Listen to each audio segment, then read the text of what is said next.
नमस्कार, मैं हूं प्रियंका और आप देख रहे हैं राष्ट्रीय जगत विजन न्यूज। पंडित धीरेन्द्र कृष्ण शास्त्री के कथा में पहुंचे सीएम विष्णुदेव साय ने जन समुदाय को संबोधित करते हुए कहा, मैं आश्वस्त करता हूं कि प्रदेश के कैबिनेट के लोगों के साथ वरिष्ठ जनों से चर्चा कर जैसे महाराष्ट्र में गाय को गौ माता का दर्जा दिया गया है, उसी प्रकार हम भी छत्तीसगढ़ में जल्द ही गाय को गौ माता का दर्जा देंगे।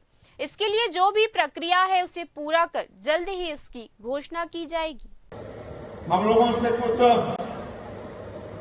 कहा है, मैं आपको आश्वस्त करता हूं कि हम निश्चित रूप से इस बात को हमारे प्रदेश के कैबिनेट में और भी मंत्री रहेंगे और भी लोगों से सलाह मशवरा करके महाराष्ट्र में गाय माता का वो मतलब वो पदवी मिल गया है, वहां पर निश्चित रूप से आपके आदेश का पालन हम लोग भी करेंगे, लेकिन जो प्रक्रिया पूरी करनी है उसको यहाँ पर करना पड़ेगा।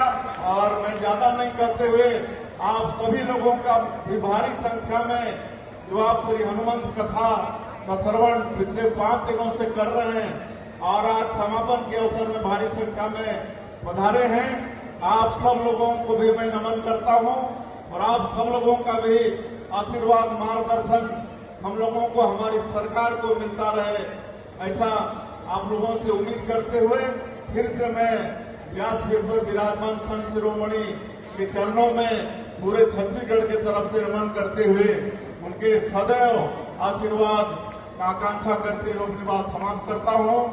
जय हिंद, जय छत्तीसगढ़।